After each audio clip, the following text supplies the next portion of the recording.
Welcome back, everyone, to another incredible episode of Chat with Dan here for today. And what can I say? We are having an incredible super evening because we have on the show the incredible, the amazing, the badass, the superstar, the legendary, the one and only Micaele. Micaele, how are you today? Hello, thank you so much for that lovely introduction. I am very well, thank you. How are you today? Doing fantastic. I mean, what better way to have an incredible, super badass evening to be chatting with someone as badass as you? You know what I mean? Thank you very much. It's so good to be here. And I have to say, I've heard a lot of the other artists on your show, and it's just so awesome to be a part of this. And I hope that our chat brings some support to the artists as the other chats have brought for me. So it's wonderful to be here, to be embracing artistry all around with the actors you have and the musicians. So it's great. Thank you for having me. Absolutely. I mean, yeah. I mean, as I said here, I mean, we haven't even started the interview yet, and now I start to discover why you're super badass. Just saying. Thank you. Yeah. So I do want to thank also those who are tuning in. Thank you so much. If you're new to the channel, don't forget to leave a like, subscribe, follow, helps a lot. But also on the description below, you're gonna find all of Micaele's social media. Let's follow her and let's discover why she's super badass. Without further more, let's jump in. So I want to start this whole conversation by throwing out the first question, which is, what's the first piece of writing or role that made you think this is what I meant to do? It was actually for me, it was through the language of tap dancing. I was a tap dancer first and foremost. And from there, artistry took my soul. It just expressing and understanding that there's so many various ways through being an actor. Of course, as a tap dancer, you're expressing language through your feet and being, able to experience other dancers with language in terms of how, we move. And I think that with dance, it was all from there. So I was a tap dancer first and foremost. And then from there, it went to singing, and then it went to acting. And then in the last about 6 or 7 years, it's been working on playwriting. So there you go. I love it. And do you find it, do you find it easier to express yourself through your writing or on stage as an actor? No, I find them both very difficult. They both come with their own unique challenges, and they both require every fiber of your being. They both require that of you. And that's the thing about artistry, is it asks all of you all the time. And neither or are easier than the next. They both are challenging in their own way. And for me, I firmly believe that each supports the other. Even dance supports a lot of the things that I do. And I just think that within those expressions, there are unique factors to it, but neither either or is easier than the other. They have their things that you just got to work through and get through it, and know that you can too. And tell me, when you're writing a character, do you picture yourself in their shoes or someone else entirely? Great question. When I am writing somebody, a character, I like to call characters humans, or when I'm writing a person, there's two ways that I can go about it. Sometimes it's about, it's cold in the room, and who feels that cold and who doesn't, and how that is expressed through the scene. Sometimes it's very Aristotle poetics, where I'm actually as if I'm right there and the scene is happening in front of me. And I'm very much about writing, from a subconscious manner. Stuart Spencer, in a Playwright's guidebook, if you're ever looking for resources, Playwrights, that's one of my main go-tos. He talks about writing subconsciously first. And so you just sort of allow what's coming to you to express itself. And then, so when it comes down to it, sometimes I'm in one person's shoes, but trying not to be in one person's either, like trying to understand who's, like, if both people are, like, one guy might be in love, for example, in the scene, and the other person might be in love, but maybe one person can't tell them that for their own reasons. And so it's sometimes you're putting yourself in the shoes, sometimes you're being the observer, writing down what's happening creatively. If Okay. that makes sense. I know it's kind of a No, lot, it does. No, no, no, it but does. yeah. We're Yeah. fine. We're fine. Trust me. And tell me, how does your experience as an actor influence the way you write the dialogue? I think I'm more influenced by, I think playwrights, um, Paula Vogel said something really important in a Dramatists Guild magazine. She was quoted to say, please do not think of the Greeks as history, think of them as your colleagues. And so what I like to do is actually go to playwrights. Maybe if I'm doing something that I'm just not confident in, playwrights will kind of, a play will kind of come to mind and I'll go view that to see sort of how they've done it. And it's almost like, I like to call it shelf support, where I feel like the play is kind of supporting me in that way.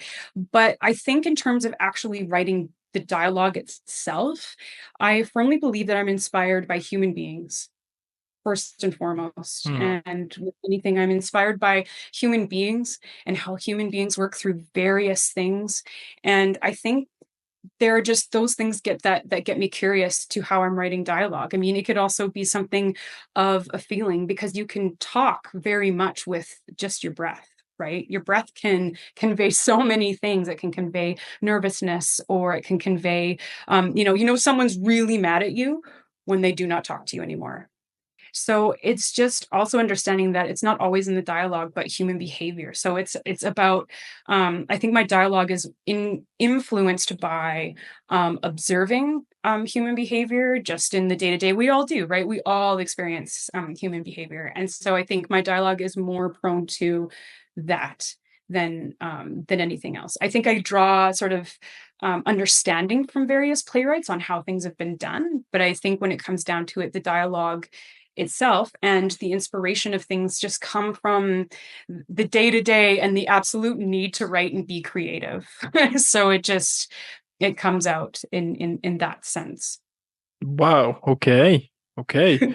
I love it. And Thank you. it's the fact that that you are able to, yeah, to get inspired of either what is going on here or with with other plays or what I'm trying to say here is that when you think about it, you can basically get inspired from everything. If you can Yeah. get the chance to kind of to kind of sit down for a while and watch your surroundings, you might be able to get inspired either to pursue something in arts or in general in life.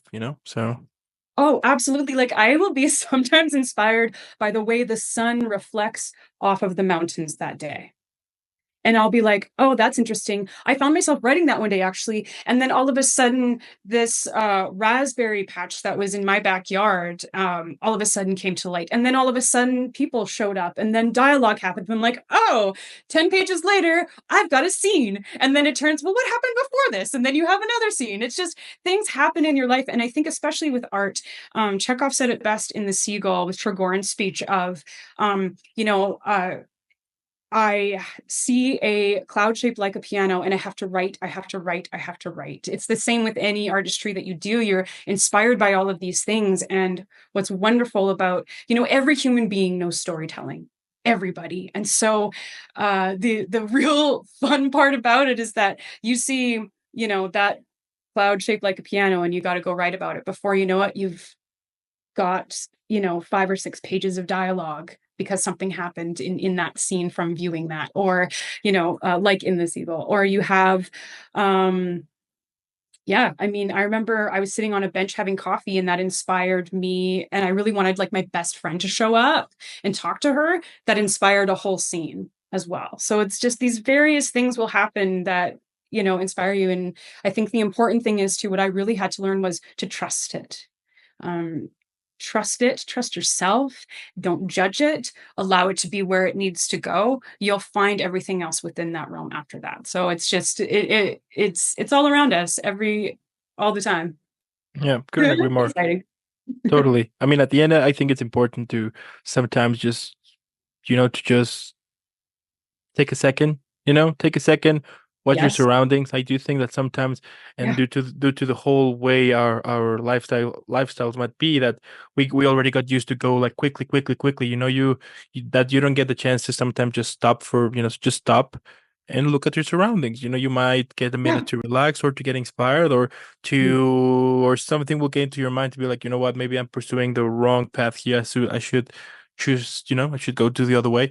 Or in your case, that it instantly takes you to this journey that you somehow once you realize you're like having a scene ready to Yeah. go. You know what I mean?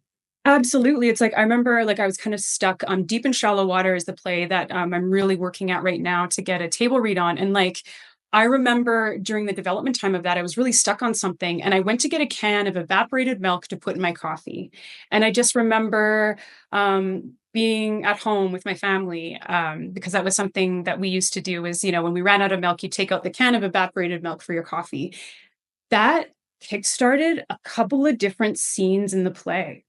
It was just something with the taste of it and, what was happening in the play just brought me to it. So it's just allowing your day to day to it's right there for you, and it's being, almost, crazy enough to listen to it and just allowing yourself to listen to it, and yeah, let evaporated milk go ahead and inspire that scene. It's really interesting what comes from that, so allow it. And same with actors, right? Jackie Brooks at Circle in the Square used to always tell us, it doesn't have to be literal. So if you're in a scene and you're moving through it, and it's one of those things where you're all of a sudden inspired, your intuition is taking you somewhere, there's a need to express.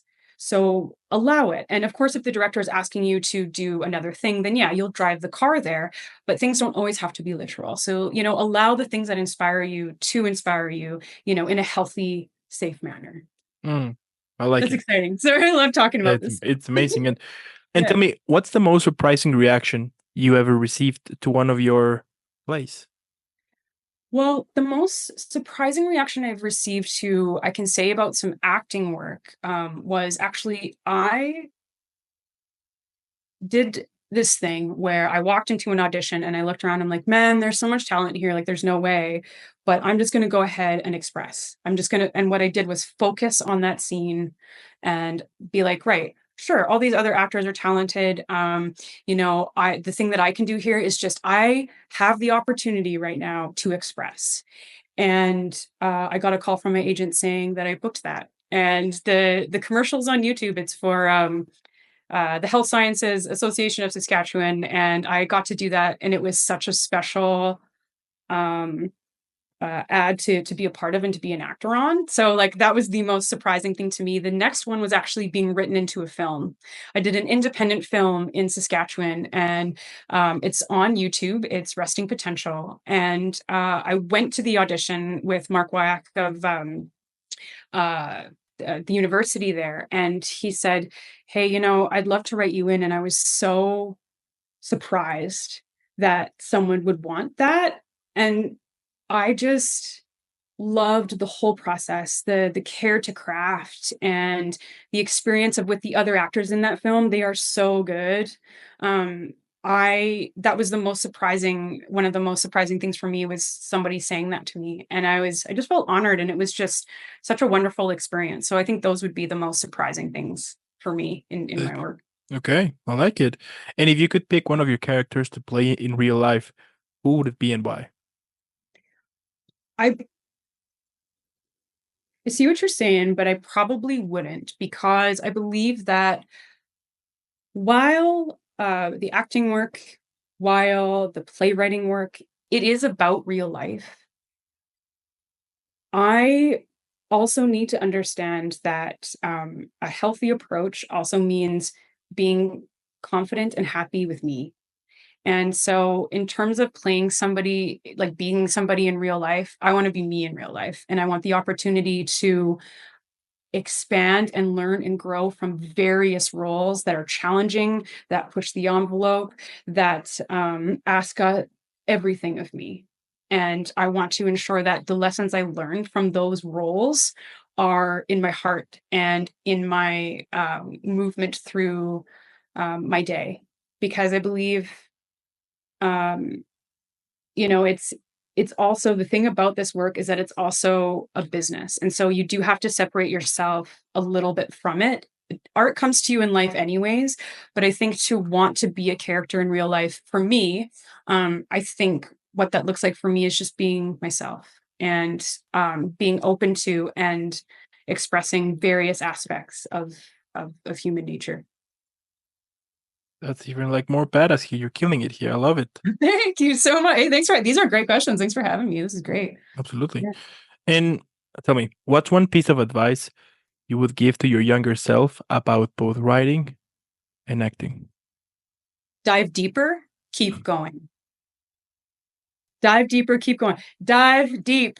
Get in there. Get in there. Like, allow failure to happen. I don't really even like, man, when I was at Circle, there was some stuff that just went whoops. But what was great about it was I could go back and learn from that. It was sweet. I'd be like, oh, okay, so I can do this next time. You know what I mean? Like, allow, dive deep, keep going. Those are the two things I would tell myself. Totally. I think it's important to, yeah, I think that if in general you will have like this mindset, when you approach things, things might get like a little more interesting, or I wouldn't say interesting, but perhaps like more meaningful somehow. You know what I mean? Oh yeah. I do think that perhaps, I mean, and it's kind of understandable, right? When we're young, we're super naive and we tend to do Mhm. things because we're young. We don't have, we're just young, right? But when time go, as time goes by, you start to either understand things or to create like your own mindset on things, your own ideals, and like all of that. But when you get the chance to start to develop yourself into this thing which you will be approaching, diving, you will dive deep more into things, Yeah. and you will hang in there, and you will go more and more and more. I think when you get the chance to take things that in life in general might be like more fun somehow, or more meaningful, as I was saying before. Yeah, absolutely. And when you give yourself that permission to do it in a healthy manner, of course, like, the technique talk of acting could go on for days, but and on a side note of that, the only acting technique I think is wrong is if you're being unhealthy to yourself and your surroundings, your cast and crew members. But with that, it's diving deep and diving deep responsibly, and ensuring that you're building on that deep dive. That because you hold your breath for longer and longer every time you get in the water, right? Well, it's the same with this. It's you learn your limits and you learn how far you can go, and then just keep going. Keep moving through that. Allow the expression to move, allow things to be messy, within a healthy manner, of course, and just get in there. Exactly what you're saying. Like, and be open. Allow yourself to be open to that stuff. Absolutely. And there you go.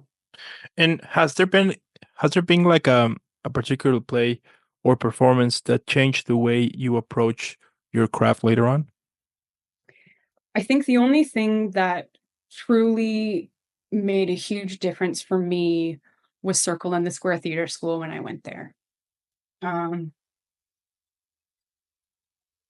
I had some amazing teachers there who still live with me now, and like, I learned so much from them. And the respect they had for their craft, the respect they had for their students, the respect that they had for students getting in there and getting messy, the respect for craft, meaning like there was, I've seen a lot of sort of dangerous acting methods out there, and I've just chosen freedom from those classes. But with Circle, it taught me how to go find answers, how to study, and it taught me to be, um, to follow my intuition. And I think that Circle really sort of changed me as an artist, and it gave me the opportunity to open up and be. Uh, just utilize my intuition more and allow myself to express it. Like, I have no problems picking up a script and going through it and doing it. And then a director saying, hey, I want this done completely opposite to what you're doing. Great.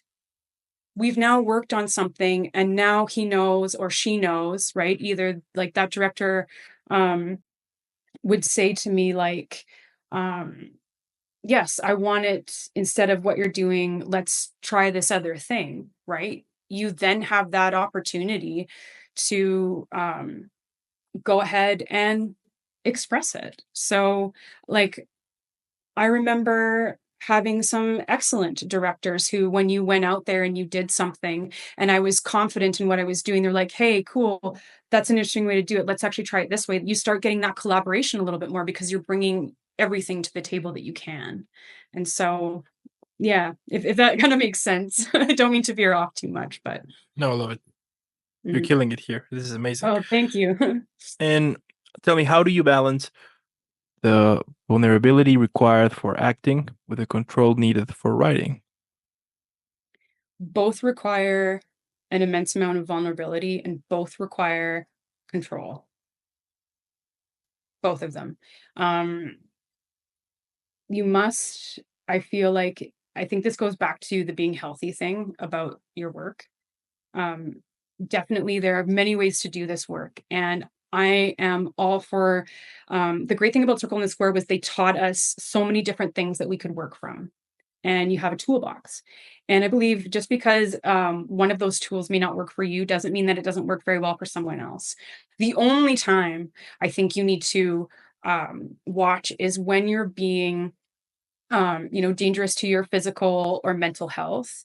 You can build up on things. I actually remember I had a scene with a dear friend of mine that I'm still good friends with, and we were doing a scene from Danny in the Deep Blue Sea, and lots of vulnerability there, lots happening. And it was one of the parts where it was very high emotions, where they were both yelling and whatever.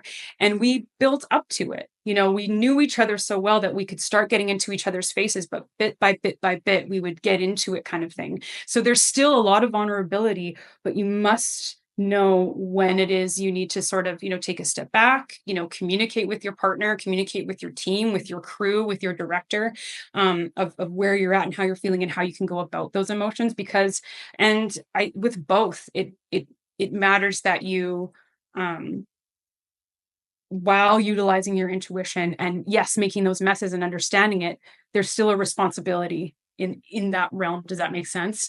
So it's that sense of having respect for your craft, and having respect that you are being vulnerable right now.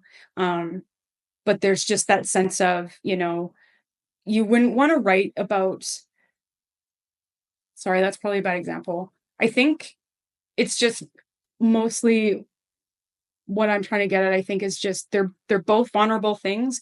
They both require, yes, all of you in vulnerability, but they also require a sense of care to your craft and respect to your craft that will allow you not to fly off the handle because you don't want to be dangerous about it, right? And you can build yourself up to that. I mean, anybody and everybody has that opportunity to do that, but I just believe that there's got to be that health about it too. And now that you mentioned that, like, how do you maintain a balance between fully immersing yourself and at the same time taking care of your emotional well-being? If you're concentrating in that scene, right? Like if you're in it, you'll know. You just have to trust yourself. Like if you're about to move your arm very fast, right? And you don't want to accidentally, move it so that you knock over some set or you knock over your partner or, whichever, right? Because that's a total accident, right? If you're aware of where you're at and your surroundings and you're doing it like within that realm, then yeah, you'll be able to. And if you find that you have a slip up, right, which it does happen, you can step back and just build yourself up slowly but surely. And those take time and those take rehearsal. Like that scene I did for Danny in the Deep Blue Sea, man, we took hours. Like it was hours and hours of stuff. We would build ourselves right into it. And then to the point where we just knew we needed to warm up together. We needed to focus on the scene and then we needed to cool down together. So if you're up there and things are starting to go, you're starting to feel a little bit out of control, take that breath, breathe in. The scene is probably trying to tell you something. Even with writing, the scene is probably trying to tell you, take a hot minute, allow that hot minute to happen, and then go ahead and move through that scene. But when you're focused and concentrating on what's happening, you'll know. It's just Mm. about trusting yourself too. I mean, it's a whole process out there, right? That Yeah, that huge. decides, you know, Yeah, and I mean, it's true. At the end, you need to also take care of your emotional well-being. I mean, at the end, yeah, your body is the instrument to it, you know, and every now and then, of course, you need to take some time to kind of, like know how to separate between here and there. At the same time, to work on it so it doesn't affect you somehow, because let's face it, of course that it will affect you sometimes, because that it's not real, but your body isn't, right? So the emotions or everything you're playing, your body will think that they're actually real. So it's understandable here for take a second sometimes. So Yeah, absolutely. I have actually, like, there's Ken Schatz is really big on that, and I love training with him because he'll talk about cool downs quite a bit, and I just love that because once you've done a high emotional scene, it's really important to just take the time after to, breathe and just come back to it. And he talks about playing your favorite song, or doing. I remember actually, like, on this is actually a really good topic to talk about. I did a scene in an independent film where my fiance, I was never going to see my fiance again, and after that scene, I was kind of brought back to, like, oh man, I kind of feel like I just went through a breakup, right? And so I went, okay, what do I do to get through a breakup? Well, I call a friend, I listen to my favorite music, I go for a walk, I do a workout, I just make sure that I'm talking with someone who understands that process. And then it was just kind of like, oh, okay, doing it as soon as possible, once you're done that scene. Or if you're doing a scene where things are really angry and really elevated, right? Leaving that scene by breathing, taking a walk, making sure you're just taking those steps, eating healthy meals, just like all that stuff that just really helps sort of like, you know, getting your rest, like all that stuff. So just making sure that once that scene is also done, that you're, and it can be something small. Like, I mean, the whole fiance thing, I mean, it was interesting that I had those feelings afterwards. And I'm like, oh, that's so weird. I feel like I'm going through a breakup. But once I just took those steps to ensure that I was cooling down and that I was being very real with myself where I was at mentally and physically, it was done. Good to go, and away you go, kind of thing. there you go. Yeah. I like it. Yeah. And tell me, which playwrights or actors have inspired you the most, and what have you taken from their work? Oh, there's so many. Playwrights, the list goes on for days. Um, Actors, hmm,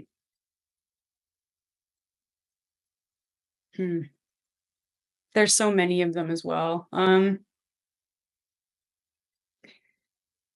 Instead of saying who, because there's so many of them, I will say how it's affected me.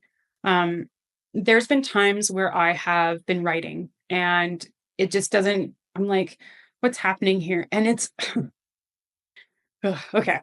It's almost as if a playwright is like tapping me on the shoulder. I had this one specifically with like a with a playwright where I just felt like this playwright was saying, "Hey, just come check out this scene for a minute." And I just went to that play, that specific scene, and it was interesting because it helped immensely.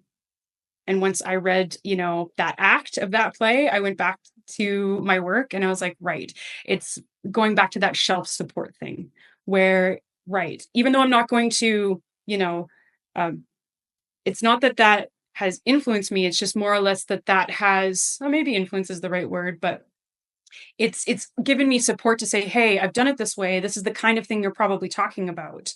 Go ahead and express in the manner that you express um, in your way. And so I feel like, or with actors, I have, countless. There's so many out there that I have, come away from it being like, that was a very honest expression of that.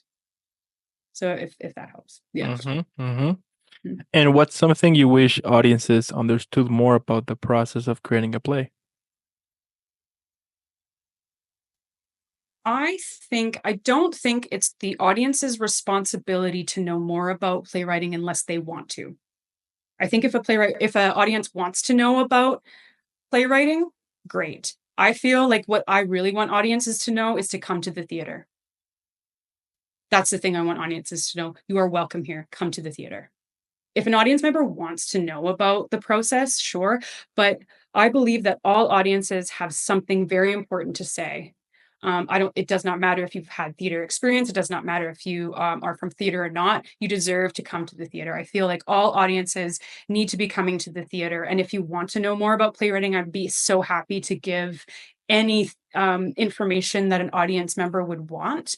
But I feel like audiences deserve to come to the theater, all audiences, and they deserve to be seen. And I what I really wish audiences would know is that they are welcome in the theater. And whether that's movie theater or, whichever, I just hope that more audience, because I remember like I'd be talking to people and like, oh well, I don't have theater background, so I'm not quite sure. And I'd be like, wait, your thoughts are so important.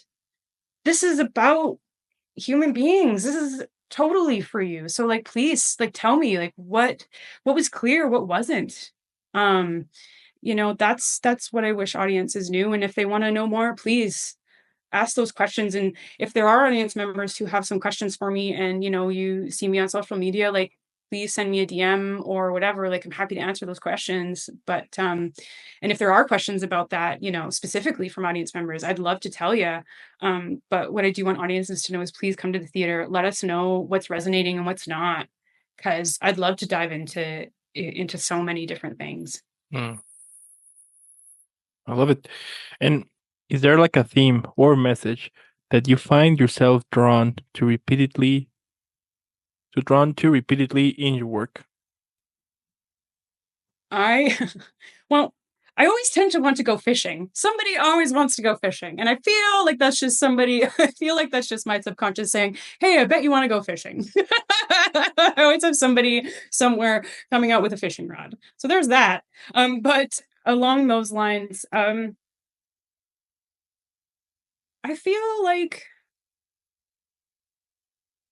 right now it's kind of hard to tell because I'm still, my first big full play is still in development stage. I've got a couple of half drafts on the side of, other plays and stuff.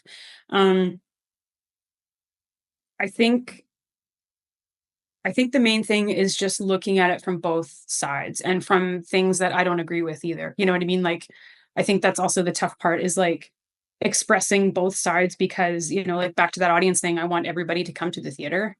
I want everybody to be able to come to the theater and, hear those things expressed and points of views sort of back and forth. But um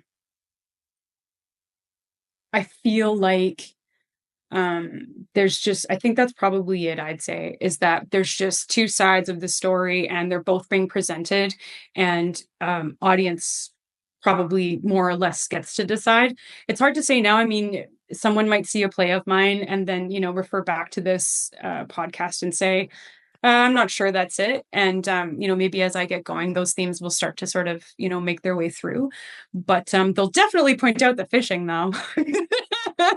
But which I should probably go fishing. Hey, but I think that I think right now it's really just about both sides and getting into that, which it's hard to do when you're diving into a point of view that you don't agree with.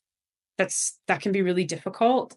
But I also believe that for a play, or like even as an actor, you're going to be playing roles of human beings, also known as characters that you don't agree with, and are you might be playing some pretty intense roles with stuff you don't agree with.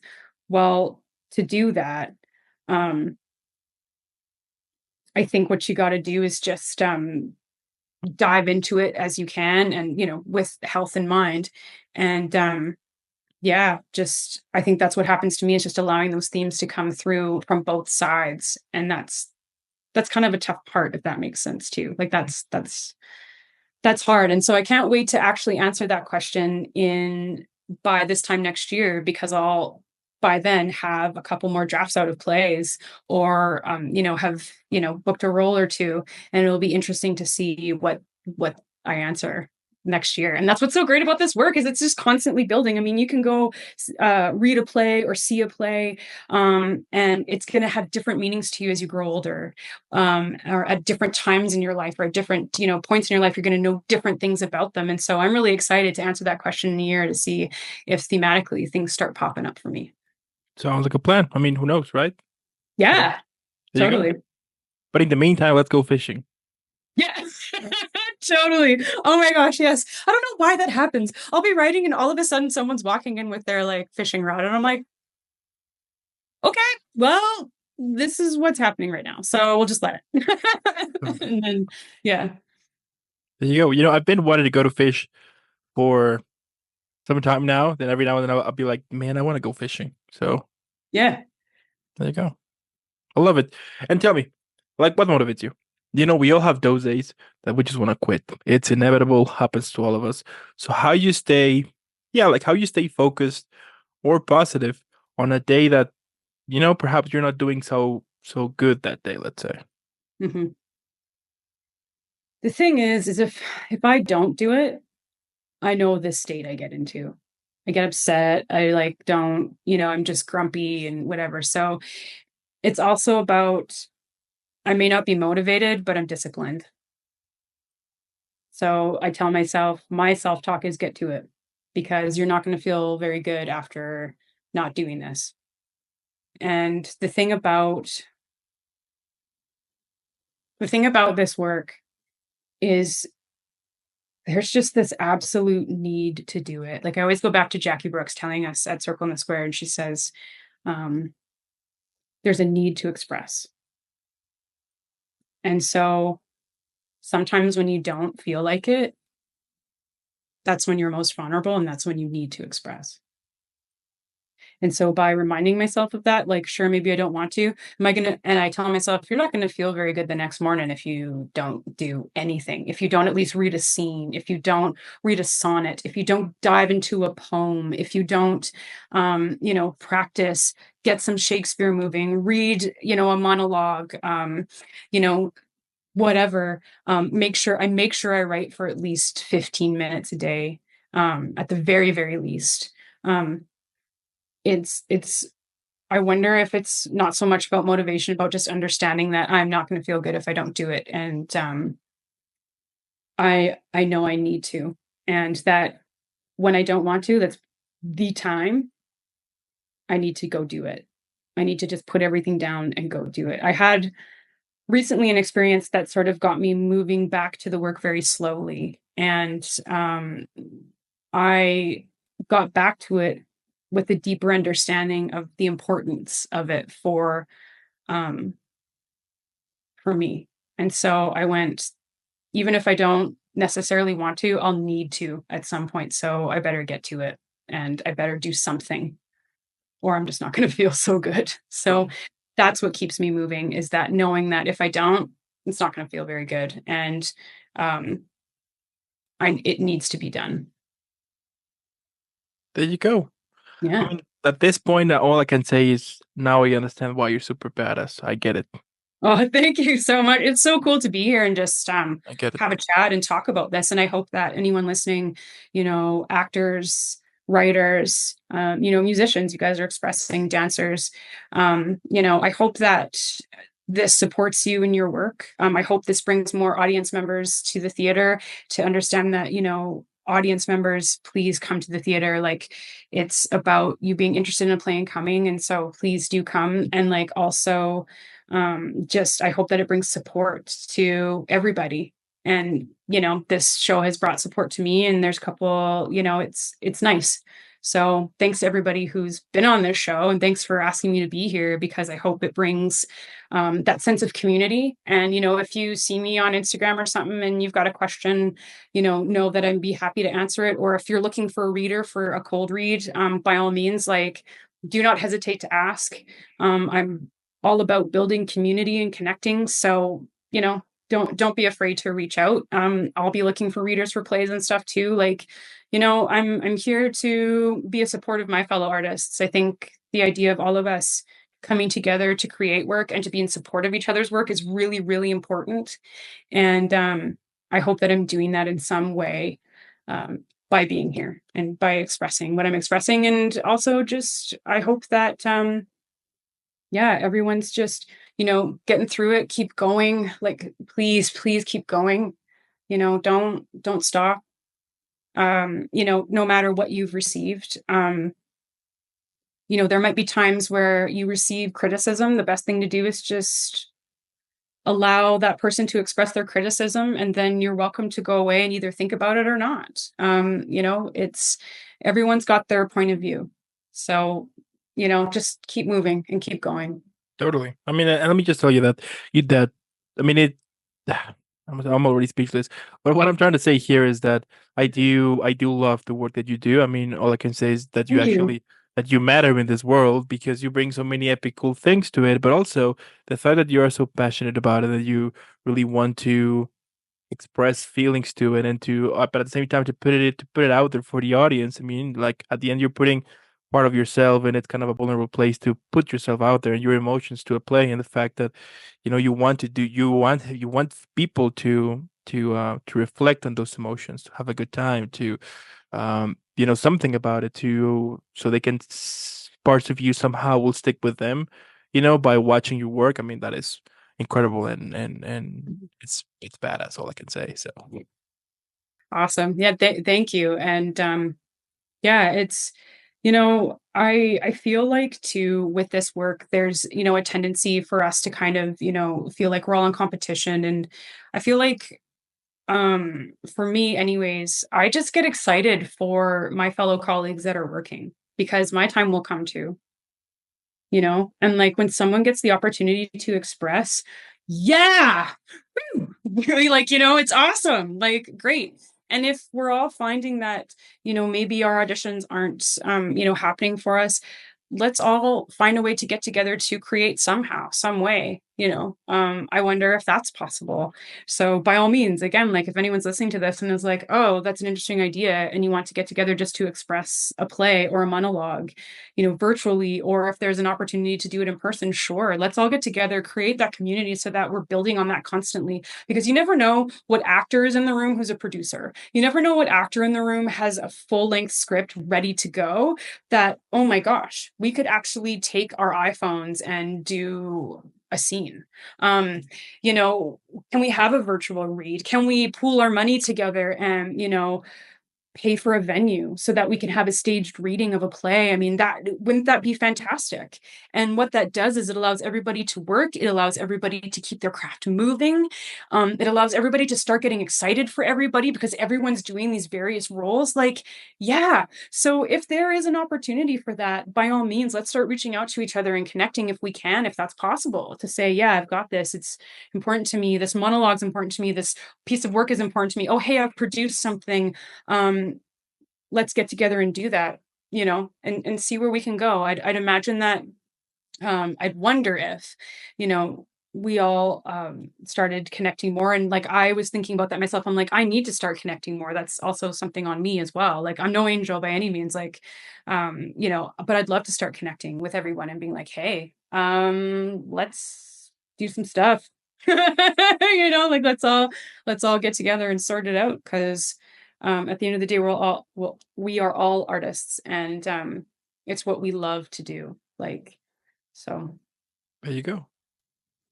And my last question, so we Mhm. can all enjoy and relax after an incredible chat with someone as legendary as you. Just saying. Thank you. So here it is. What do you think that could be the best title for this episode? That's a good question. Take your time. I'd say perspective from a playwright in progress and an actor in the wings. So the whole thing? Sure, if you want. I know that's, Or but I'll let you go ahead and utilize your.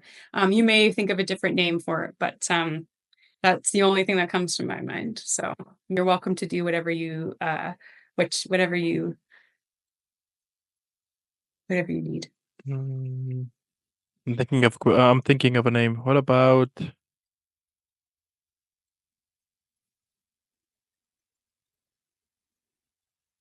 Keep okay, going. maybe what about write, live, and repeat?